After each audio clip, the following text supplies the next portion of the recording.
Welcome to our online classes. Last video में हमने बात की थी कि मनी क्या होती है एंड मनी की डेवलपमेंट कैसे हुई, मींस वो अराइव कहाँ से हुई। हमने बात की थी कि बार्टर सिस्टम क्या होता है। हमने बात की थी कि मनी के फंक्शंस क्या क्या हैं, प्राइमरी और सेकेंडरी फंक्शंस। अब हम बात करेंगे मनी सप्लाई की।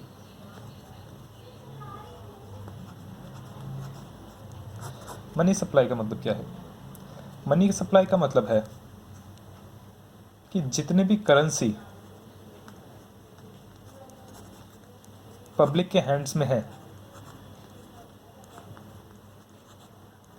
प्लस उनके डिपॉजिट्स में है,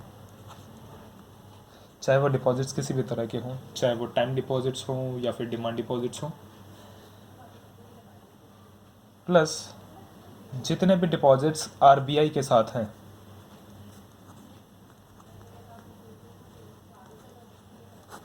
उन सबको इंक्लूड करके कितनी करेंसी मार्केट में फ्लोट कर रही है, उसे आप कहते हैं मनी सप्लाई। मनी सप्लाई का बेसिकली मतलब ये है कि कितनी करेंसी मार्केट में फ्लोट कर रही है at this point of time. At this point of time कितनी मनी मार्केट में फ्लोट कर रही है। अगर आपको मनी सप्लाई को कैलकुलेट करना है तो उसके लिए आते हैं आपके मेजर्स ऑफ मनी सप्लाई।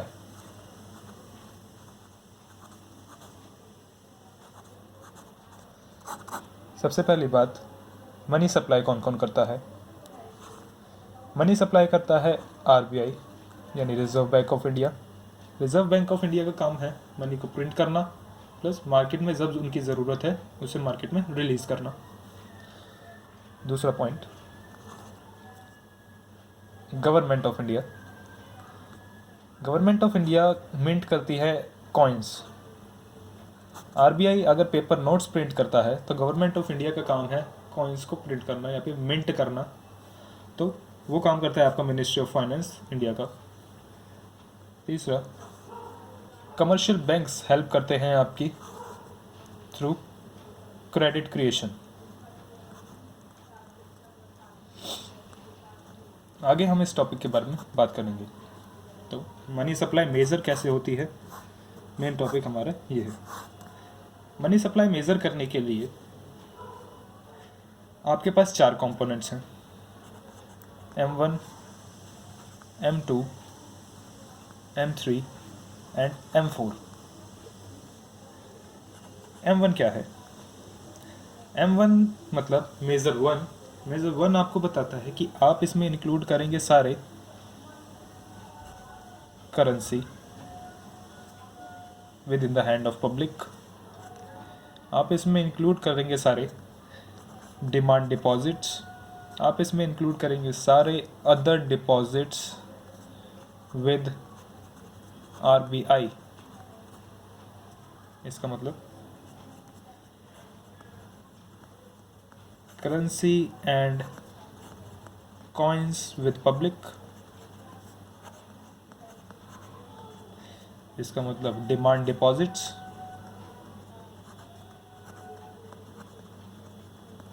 इसका मतलब है अदर डिपॉजिट्स।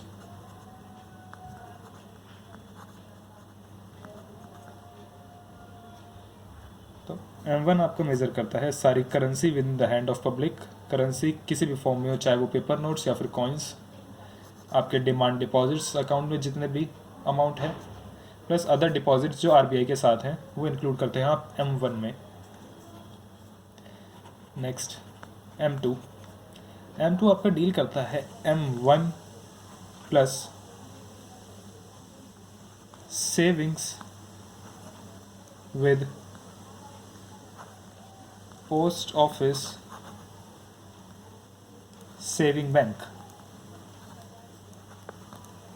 आपके पोस्ट ऑफिस भी कुछ सेविंग बैंक्स की तरह एक्ट करते हैं, तो उनके साथ भी जितनी सेविंग्स है, उनके साथ जितनी डिपॉजिट्स हैं, उसको भी आप मनी सप्लाई में इंक्लूड करते हैं। तो पोस्ट ऑफिस के सेविंग अकाउंट में जितनी मनी सप्लाई है या फिर जितनी डिपॉजिट्स हैं तो आप उसे भी मनी सप्लाई में इंक्लूड करेंगे। नेक्स्ट M3 इंक्लूड करता है आपका M1 plus net time deposits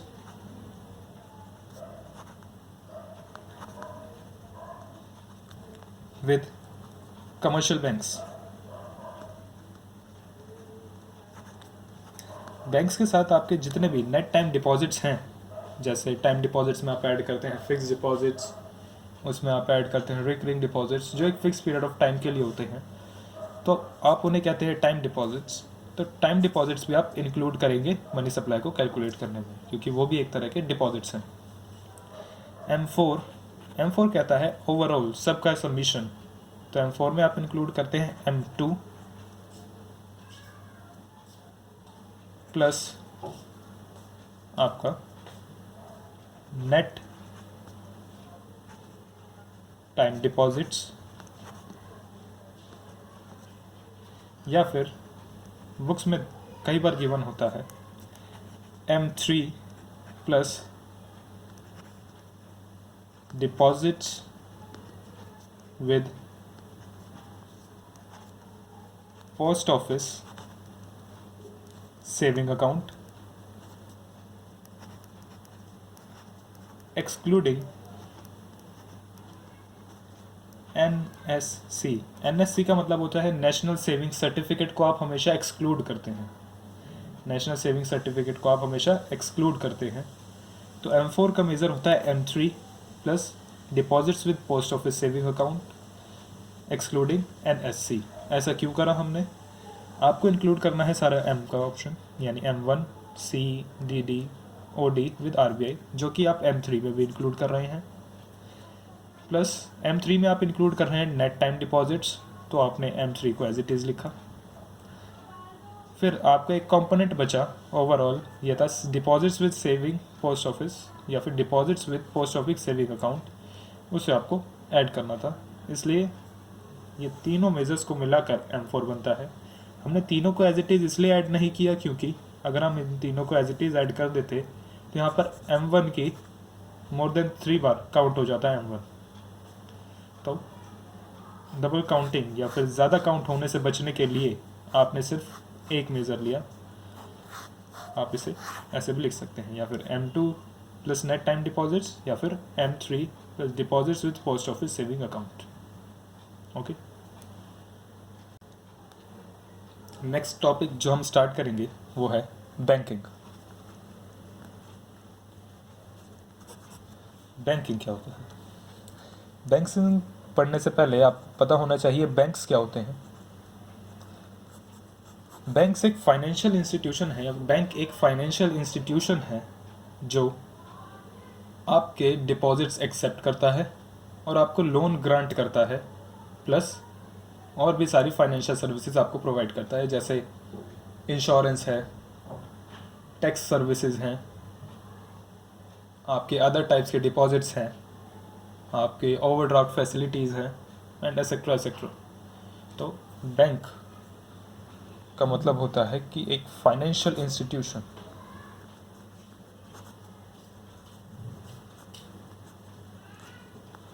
जो आपको फाइनेंशियल सर्विसेज प्रोवाइड करे। अब ये फाइनेंशियल इंस्टीट्यूशन दो पार्ट में डिवाइडेड है। एक है कमर्शियल बैंक,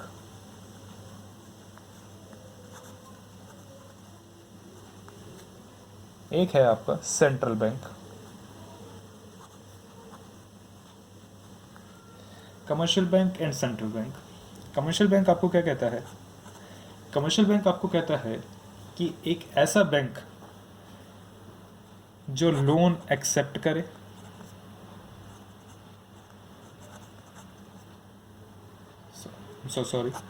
लोन को लेंड करे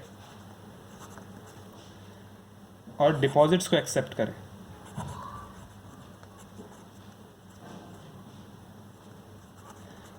लोगों से डिपॉजिट लेते हैं और लोन को लेंड करते हैं फॉर्म्स को या इंडिविजुअल्स को जिनको उनकी नीड होती है, वो होते हैं कमर्शियल बैंक्स। आप अपने आसपास जितने भी बैंक्स देखते हैं वो सारे कमर्शियल बैंक्स हैं, क्योंकि वो आपसे डिपॉजिट एक्सेप्ट भी करते हैं प्लस लोन की सर्विसेज भी प्रोवाइड कराते हैं। सेंट्रल बैंक सेंट्रल बैंक एक अपेक्स इंस्टीट्यूशन है। अपेक्स इंस्टीट्यूशन मतलब एक रेगुलेटरी बॉडी, उसकी अपनी एक एग्जिस्टेंस है कॉन्स्टिट्यूशन में। उसकी एग्जिस्टेंस डिफाइन करती है कि वो रेगुलेट करता है पूरे बैंकिंग सिस्टम को। पूरे बैंकिंग सिस्टम को रेगुलेट करता है आरबीआई। जिसके पास रेगुलेटरी अथॉरिटी है उसकी ब्रांचेस हर जगह नहीं होती।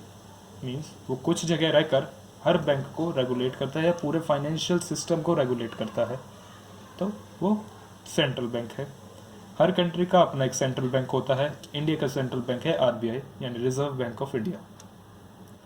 कमर्शियल बैंक्स आपको बहुत सारे दिख जाएंगे, चाहे वो प्राइवेट हो या फिर पब्लिक हो। प्राइवेट हो गए जैसे आप बात करते हैं एचडीएफसी बैंक की, पब्लिक बैंक्स हो गए जैसे आप बात करते हैं एसबीआई की। तो ये सारे कमर्शियल बैंक्स हैं।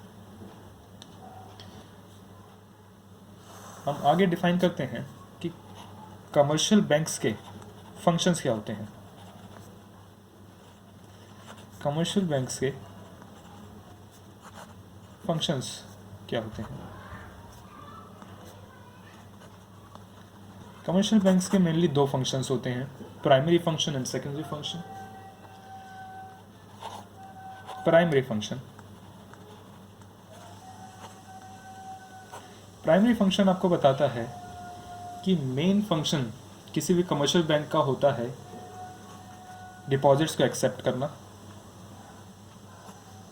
Accepting deposits.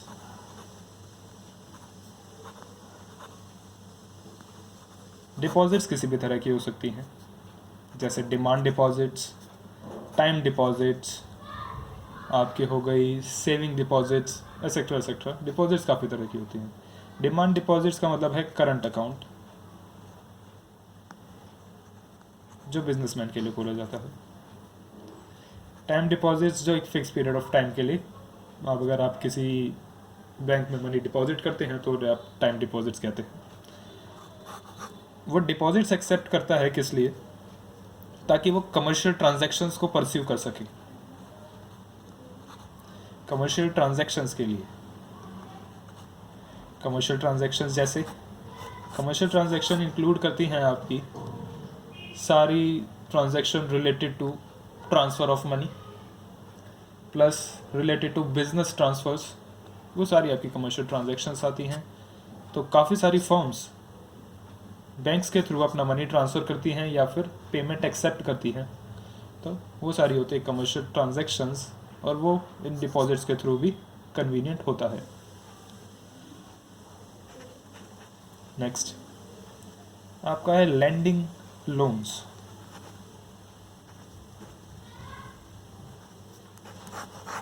लैंडिंग लोन्स आपको क्या कहता है? लैंडिंग लोन्स कहता है कि जो आपसे डिपॉजिट्स एक्सेप्ट करे गए हैं उसे आप हायर रेट पर लोन पर दीजिए। जो भी उससे इंटरेस्ट की अर्निंग होगी, जो भी उससे इंटरेस्ट की अर्निंग होगी उसे वही आपकी इनकम है। एक नॉर्मल सेविंग बैंक आज के टाइम में सिर्फ 3% आपको इंटरेस्ट देता है आपकी सेविंग पर। आपकी सेविंग पर वो आपको सिर्फ 3% देता है, लेकिन लोन के लिए वो चार्ज करते हैं अबाउट 8 to 10%। जो बीच का 5 to 7% का मार्जिन है वो बैंक्स के लिए उनका या फिर बैंक्स के लिए उनकी इनकम है, सिर्फ इनकम है। तो कमर्शियल बैंक का मेन काम डिपॉजिट एक्सेप्ट करना, उस डिपॉजिट को हायर रेट ऑफ इंटरेस्ट पे लेंड कर देना या फिर एज अ लोन प्रोवाइड कर देना। ये होते हैं main primary functions of commercial bank. Commercial bank के कुछ सेकेंडरी फंक्शंस भी होते हैं।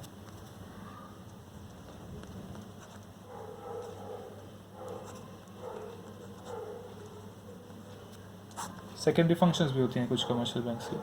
सेकेंडरी फंक्शंस इंक्लूड करते हैं कि वो एक्स्ट्रा फैसिलिटीज़ क्या प्रोवाइड करते हैं या फिर एक्स्ट्रा काम क्या करते हैं अपने कस्टमर्स के लिए। तो सबसे पहला एक्स्ट्रा काम करते हैं वो आपको इंश्योरेंस फैसिलिटीज़ भी प्रोवाइड कराते हैं।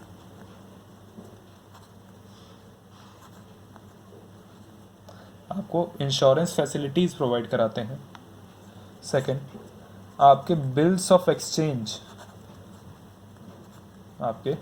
एक्सचेंज भी डिस्काउंट करते हैं।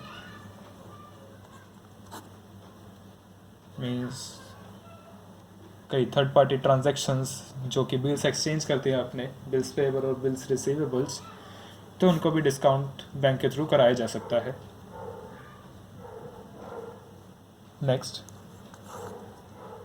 ओवरड्राफ्ट फैसिलिटीज़ भी आपको प्रोवाइड कराई जाती हैं। जिनके पास करंट अकाउंट है वो ओवरड्राफ्ट फैसिलिटीज़ भी यूज़ कर सकते हैं। ओवरड्राफ्ट फैसिलिटीज़ का मतलब वो अपने अकाउंट में जितने पैसे डिपॉजिट हैं उस लिमिट से ज़्यादा निकाल सकते हैं एक करंट यूजेज के लिए, तो वो है ओवरड्राफ्ट फैसिलिटीज़। कुछ एक्स्ट्रा फैसिलिटीज़ होती हैं जैसे लॉकर फैसिलिटी, आपको सेफ्टी लॉकर्स प्रोवाइड कराए जाते हैं ताकि आप उसमें अपना कुछ लग्जरी आइटम्स रख सकें या फिर कुछ आपके इम्पॉर्टेंट डॉक्यूमेंट्स रख सकें। और कुछ फैसिलिटीज़ जैसे टैक्स डिडक्शंस,